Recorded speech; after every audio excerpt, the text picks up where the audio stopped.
In this video, I'm going to show you how to take your drab old Hyprland config and make it into something beautiful like this. Right here we have an amazing Hyprland configuration that looks beautiful. All the colors match, our wallpaper looks amazing, and everything just looks like it fits together beautifully. From our application launcher to the terminal to all other kinds of applications, including our status bar, there's a consistent color scheme and it looks amazing. So buckle up, nerds. Today, we're going to be ricing Hyprland. Let's go.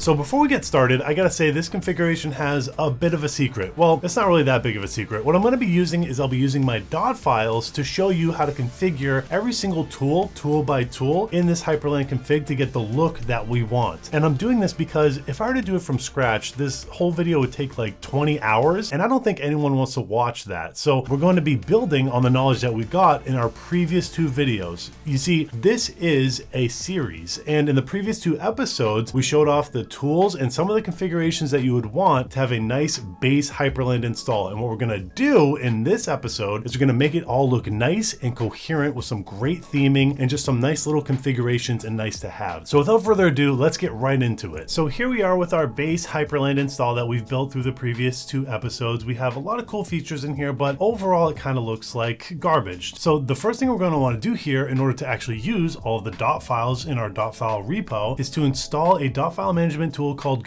stow. Now I've already made a video on stow and it's on this channel if you want to check it out, but basically it just allows us to more easily create sim links from our repository to our local machine. That's really all stow is going to do for us in this scenario. So I am running Arch, by the way. So I'm going to install stow using pacman. In fact, I'm going to use a helper for pacman called yay. So I want to do yay-s stow, and this will install stow for us. Okay, so now that stow is installed, the next thing I'm going to want to do is actually clone our repository onto our system so that we can start using stow to actually create sim links so that we can one by one theme all of these tools so that we have a nice, proper, awesome looking Linux config. So let's just copy this link right here, and then we can do git clone, paste. There we go. Now we have our dot files repo locally on our system under home dot files.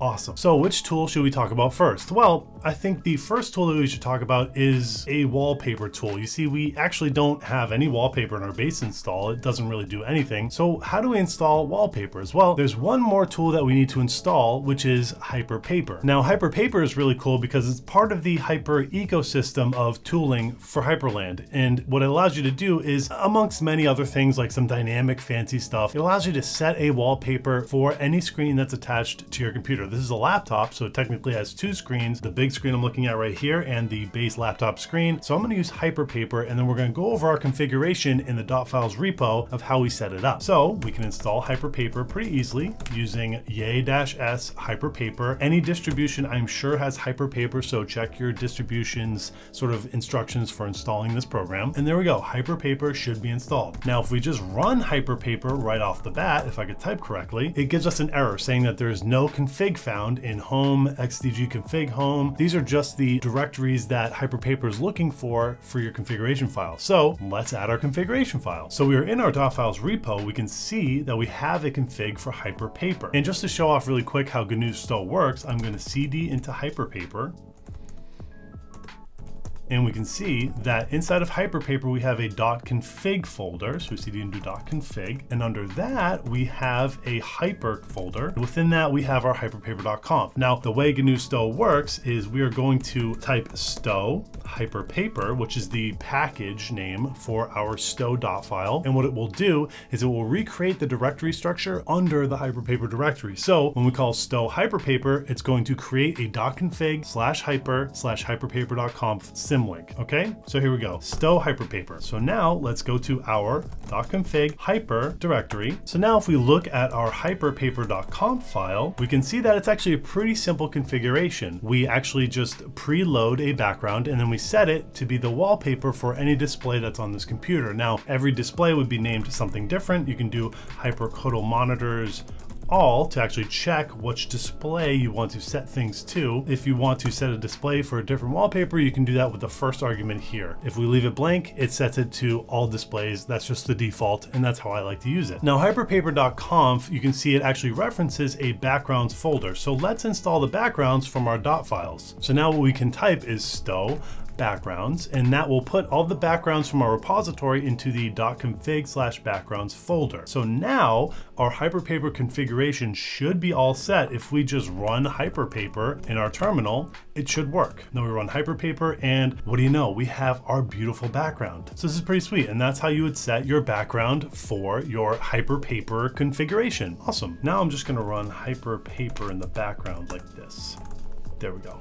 Cool, so now hyprpaper is running. Okay, so next up, let's get a nice looking terminal interface here, because right now it's blocking our background and we don't want that to happen. We want a nice configuration where we always see our background. Now, in our dot files, I'm sure you might have noticed, we have a background setup for Kitty. The default terminal emulator for Hyprland is Kitty. Meow. And so what we want to use is a Kitty configuration. So let's call stow Kitty. And what this will do is it'll copy all of our files from our Kitty dotfiles repo into the proper places for Kitty. So now if we create a new instance of Kitty, let's go to a new window and open up Kitty. Awesome, look at this. We have a beautiful looking configuration for Kitty. Now really quickly, let's just go over this configuration.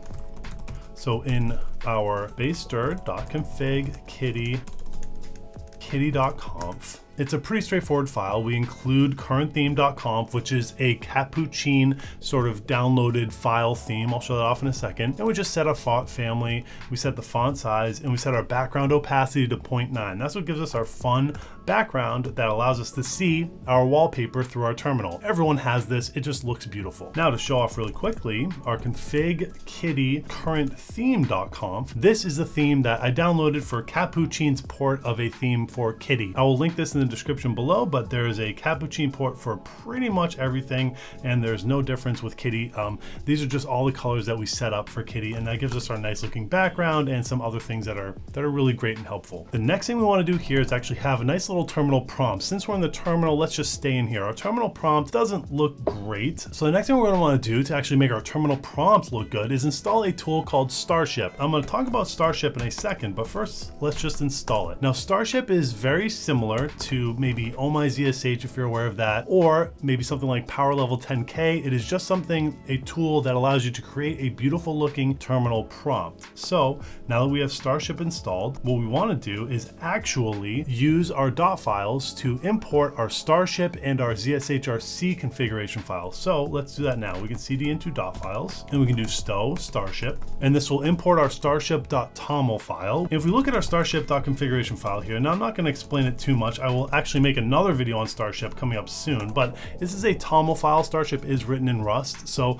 Starship is a really cool terminal sort of prompt decorator, and it has these little modules that you can use to create little pieces of the terminal prompt, and it's kind of fun. It's good to use, and let's just quit out of this because we already imported it from our dot files. The thing you're going to want to do after you install Starship and you import some of Starship's.config file, you're going to want to actually run Starship. So we are actually in bash in this machine, so we want to open up our bash rc file and make sure we put the line that will actually init Starship. Now this is for ZSH, so we want to do this for SH. So now if we source our bash rc file, oh, we actually incorrectly typed that, but that's okay because they give us a good error here. So let's go into bash rc, init Starship for bash. Okay, now if we source our bash rc file, things should start to look pretty cool. And there we go. Isn't that neat?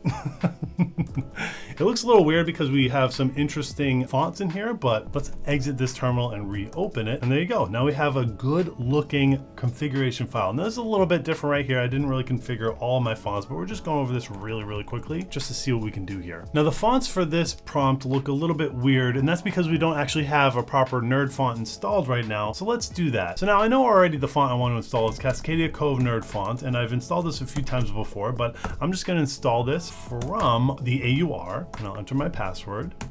And now I have Cascadia Nerd font installed. So now if I type fclist and pipe that to grep for cas, I should see it somewhere. Yes. So Cascadia Cove Nerd Font. Now that is the one that I want to use. So in my configuration for Kitty, I will replace this font that I do not have installed with Cascadia Cove Nerd Font. I believe that is the one that I want here. So let me exit and reload Kitty. And sure enough, all of a sudden our fonts look much, much, much better. There we go. So you want to make sure you have a proper Nerd font installed. I like Cascadia Cove Nerd Font. If you're not familiar with Nerd fonts, you want to go to nerdfonts.com, and this will give you a little bit more insight into what nerd fonts do, what they are, how to install them on your system. Check that out. So now we have a proper terminal and a proper terminal prompt. This looks beautiful. We also have our background. So we're actually theming this and it's starting to look really, really nice. Okay, so what's next? I think the next thing we can do is actually theme our Waybar configuration. So Waybar is a status bar that we have at the top here, and in our previous episode, we just copy and pasted a fairly simple configuration for Waybar, but we want something a little bit better. So let's go to our dotfiles repository, and we can see that we have a Waybar config when we list out all the contents of the packages that we have for our dotfiles configuration. So let's do something here. Let's kill all Waybar, so we can just remove the status bar up top, and let's just remove our current configuration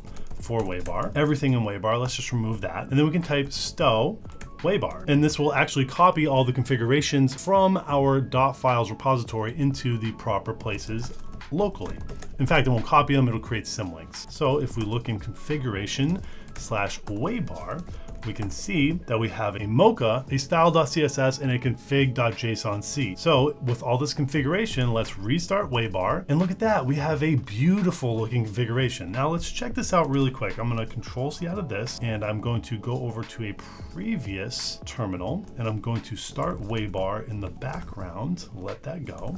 Okay, so now we have Waybar running. So let's just walk through our configuration for Waybar really, really quickly, okay? So now in Waybar, we have modules, and we basically just describe modules for the left-hand side, which is our Hyprland workspaces module. The center module is Hyprland window, and on the right, we have our network, our audio, battery, and the clock. And that's about all there is to it. If you wanna learn more about configuring Waybar, then check out their GitHub repository. I will link that down below, but it's fairly straightforward. There's some extra stuff I do down here with some like just different icons or whatever, but that's about it. It's a pretty straightforward configuration. Now the real magic actually happens with the mocha.css file. This defines colors for Capuchin. Now I copied this from the Capuchin website for Waybar. Now of course Capuchin has ports for every single program ever created, so there is a port for Waybar for Capuchin. So check out this GitHub repository if you want to know how to style Waybar with Capuchin colors. And that's basically all I do. We copied the colors from Capuchin. We did a little bit of styling on our own, and that's about it. That's Waybar. So now everything's looking pretty good. The next thing I want to actually theme maybe a little bit is our GTK applications. So now we started with GNOME as sort of the base that we installed Hyprland on top of. And what we have here is GTK apps for some of the things like our file manager. So what we want to do is install a program to actually theme our GTK apps. And that program is called nwg-look.